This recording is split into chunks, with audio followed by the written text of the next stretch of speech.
අද අපි පාඩම් කරන 14 වෙනි දවස. අද අපිට පාඩම් කරන්න තියෙන්නේ මෙන්න මේ ක්‍රියාපද ටික. ඔව්. මම හිතන් ඇවිත් තියෙන්නේ දෙවෙනි කාණ්ඩේ ක්‍රියාපද වගයක්. ඒ කියන්නේ රූ අකුරෙන් අවසන් වෙනවා. මේ වලට පේනවා ඇති දෙවෙනි කාණ්ඩේ ක්‍රියාපද. ඉතින් අද ක්‍රියාපද පාඩම තියෙන නිසා ඔයාලා දන්නවා දැන් පළවෙනි කාණ්ඩේ ක්‍රියාපද මොනවද? දෙවෙනි කාණ්ඩේ මොනවද? තුන්වෙනි කාණ්ඩේ මොනවද කියලා අවබෝධයක් තියෙනවා. හරි. අපි බලමු අද අපිට තියෙන වචන ටික. ඇහැරෙනවා. ඔක්කීරු ඔක්කීරු උගන්නනවා ඔෂියේරු ඔෂියේරු මතක තබා ගන්නවා ඔබෝයේරු ඔබෝයේරු කල්පනා කරනවා කංගායේරු කංගායේරු අඳිනවා පළඳිනවා කිරු කිරු වහනවා ශිමේරු ශිමේරු ණයට ගන්නවා කරීරු කරීරු සොයා බලනවා ශිරබෙරු ශිරබෙරු මහන්සි වෙනවා සුකාරේරු සුකාරේරු කුණු එහෙම නැත්නම් අපි මොන හරි විසික් කරනවා සුතේරු සුතේරු මේ තියෙන්නේ අද අපිට පාඩම් කරන්න තියෙන වචන 10යි. ඒ වගේම ඊළඟට අපි ඉගෙන ගමු අද අපිට තියෙන කංචි පහ මොනවද කියලා. 66 වෙනි කංචි අකුර තමයි අද අපි කතා කරන්නේ. ඉච්චි නී සන් ඔන් ගෝ මේ කියන ස්ටෙප් පහෙන් තමයි අපි මේ කංචි අකුර අඳින්නේ. ආයෙ බලන්න. ඉච්චි ඉච්චිනී ඉච්චිනීසන් තයන්න වගේනේ කතකන ත අකුර වගේ ඉච්චිනීසන් යොන් ඉච්චිනීසන් යොන් ගෝ ඔය කියන ස්ටෙප් පහෙන් අපි මේ කංචි අකුර අඳිනවා. මේකෙදි අපිට ඔන්යොම් එක වගේම කුන්යොම් එක දෙකම හම්බ වෙනවා. ඔන්යොම් එක වෙනවා ගයි ගයි ගයි කුන්යොම් එක වෙනවා සොතෝ සොතෝ මේ දෙක තමයි ඔන්යොම් කුන්යොම් විදිහට අපිට හම්බ වෙන්නේ. අපිට වැදගත්ම වෙන්නේ හම්බ වෙන අවස්ථාවන්නේ. අපි බලමු මේ කංචි අකුර මේ විදිහට තනිවම හම්බ වෙනවා නම් මේක මෙහෙම දික් වෙන්න ඕනේ. තනිවම හම්බ වෙනවා නම් සොතෝ සොතෝ මොකක්ද සොතෝ කියන්නේ? පිටත පිටත එහෙම නැත්නම් outside සොතෝ. ඊළඟට ඔයාලට මතක ඇති අපි කලින් දවසේ අවසානට ඉගෙන ගත්ත කංචි අකුර මතකද? බලන්නකෝ මේක මතකද කියලා. කුනිනේ කුනි රට. එතකොට මේ කංචියයි කුනි කංචියයි එකතු වෙනවා මොකක්ද?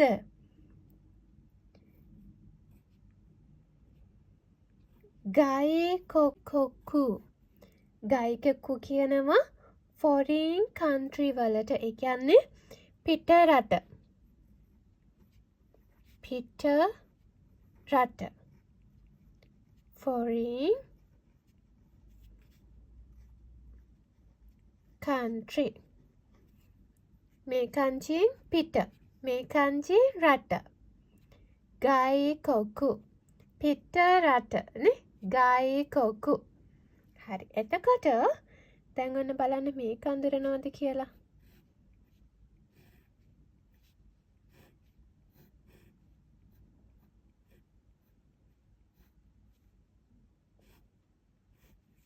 මේ මොකක්ද? ගයි කොක්කු ජින්. ජින් කියන්නේ කාටද? විදේශිකයා විදේශිකයා චින් කියනවා අපි පුද්ගලයාටනේ.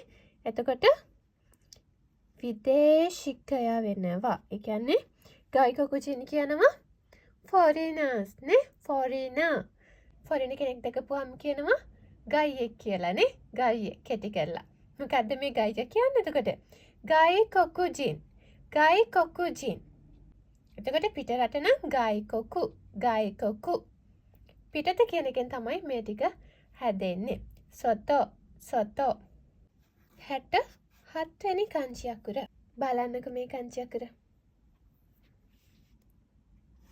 ඉචි නී සන්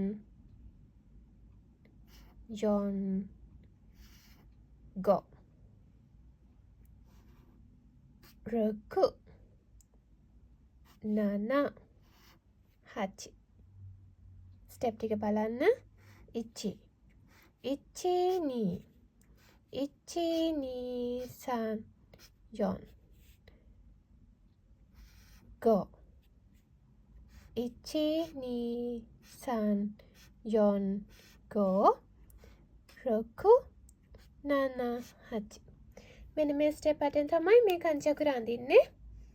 ස්ටෙප් ටික හොඳට බලා ගන්න අඳිනකොට එතකොට මේක අපිට හම්බ වෙනවා කුන්යොමි එක. කුන්යොමි නග නග.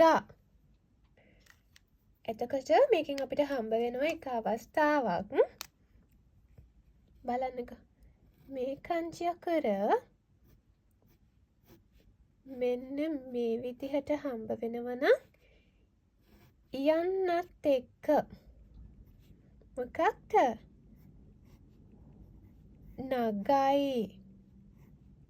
නගයි. නගයි කියනවා long. එහෙම නැත්නම් දිග. දිග. නගයි. ඊළඟට අපිට හම්බ වෙන 68 වෙනි කංචි අකුර. ඉචි නී සන් යොන් ගෝ රොක්කු නන හච්චි කියුජු. මේ විදිහට ස්ටෙප් 10කින් අපි මේ කංචි අකුර අඳින අදට බලා ගන්න. ඉචි නී සන් යොන් ගෝ. ඒක අපි හැමදාම අඳින කුචි කංචියේ ස්ටෙප් ටික තියෙන්නේ. ඉචි නී සන් යොන් ගෝ රොකු නන ඉචි නී සන් යොන් ගෝ රොකු නන හච්චි කියුජු.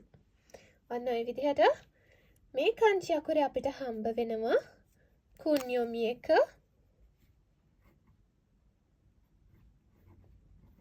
කුන්යොමි එක වෙනවා තක්කා. තක්කා. ඒ වගේම මේ කංචි අකුර අපිට එක අවස්ථාවකදී තමයි හම්බ වෙන්නේ. N5 වලදී බලන්න. ඉචි නී සන් යොන් ගෝ රොක්කු නන හච්චි කියුජු. මෙන්න මේ විදිහට හම්බ වෙනවා නම් මේකත් ඊ අකුරත් එක්ක මොකක්ද? තක්කයි. තක්කයි. තකයි කියනවා උස. හයි. ඊට අමතරව මිල අධික. expensive. ඒ කියන්නේ මේ තකයි වලින්ම තමයි. තකයි. තකයි. උසටත් අපි තකයි කියනවා. මිල අධිකත් අපි තකයි කියනවා. ඔන්න ඔය අවස්ථාවත් හොඳට මතක තියාගන්න ඕන. 69 වෙනි කංචි අකුර. මේක තමයි මෙච්චර වෙලා අපි කුචි කුචි කිය ඇන්දේ. මොකද්ද? ඉචි නී සන්. ඔන්න ඔය ස්ටෙප් තුනෙන් තමයි අපි අඳින්නේ. ඉචි නී සන්. කොටු හැඩයට අපි අඳින්නේ මොකක්ද මේ? මේකෙදි අපිට හම්බ වෙන්නේ කුන්යොමි එක. කුන්යොමි එක වෙනවා කුච්චි කුච්චි. එතකොට ඔයාලට ඔන්න මේක හම්බ වෙච්ච අවස්ථාවන් ටික මතක් වෙන්න ඕන. තනියම හම්බ වෙනවා නම් කුච්චි. කුච්චි කියනවා කට. එහෙම නැත්තම් mouth. ඊට අමතරව ඔයාලට හම්බුණා තව අවස්ථාවක් තමයි මේ විදිහටත් හම්බ වුණා. ඊට අමතරව මේ විදිහටත් හම්බ වුණා. මතකද මේ දෙක? මොකද්ද? ඉරිගුච්චි. ඉරිගුච්චි. අනිත් එක දේගුච්චි. ගුච්චි. කුච්චි පටල ගන්න එපා. මේ මොකක්ද? ඉරිගුච්චි කියන්නේ entrance නේ. දැන් ඔයාලා දන්නවා. දේගුච්චි කියන්නේ exit. මේක අපි kanji වලිනුත් අපිට හම්බුණා.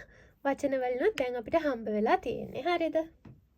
අද දවසේ කතා කරන අවසාන kanji අකුර මොකක්ද? මේකත් ලේසි.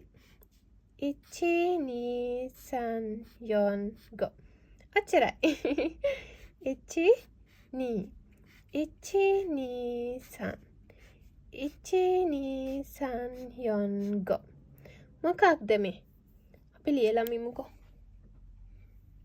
මේකෙදිත් අපිට හම්බ වෙනවා කුන්යොමි එක. කුන්යොමි එක මොකක්ද? මේ. මේ. මේ කියනවා ඇසට. ඒ කියන්නේ මේ kanji අකුර මේ විදිහට තියෙනවා නම් මේ. මේ කියනවා ඇස.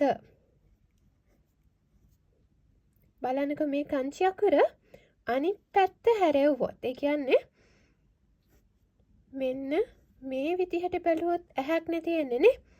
මේක අපි කෙලින් අතට හැරුවොත් මේ විදිහටනේ මේ තියෙන ඇහි බෝලේ අපි කියන්නේ. එතකොට මේක තමයි මේ 1යි 2යි 3යි 4යි 5යි. ඇස මේ. එතකොට කුචි kanji. කුචි kanji කට වගේනේ. ඔන්න ඔහම අපේ කට තියෙනවනේ.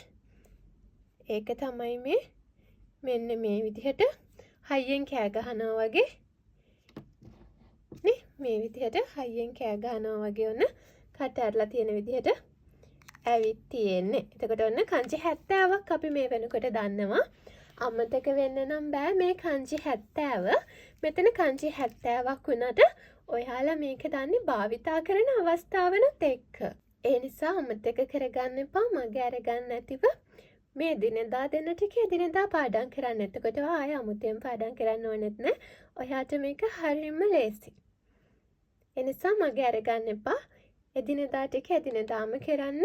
තව අපිට kanji 50ක් වගේ තමයි ඉතුරු වෙලා තියෙන්නේ. ඒ ටිකත් අපි ඉක්මනටම ඉගෙන ගමු. දැන් අපි හෙට පාඩම් කරන්න තියෙන වීඩියෝ එකෙන් හම්බ වෙමු. මතානේ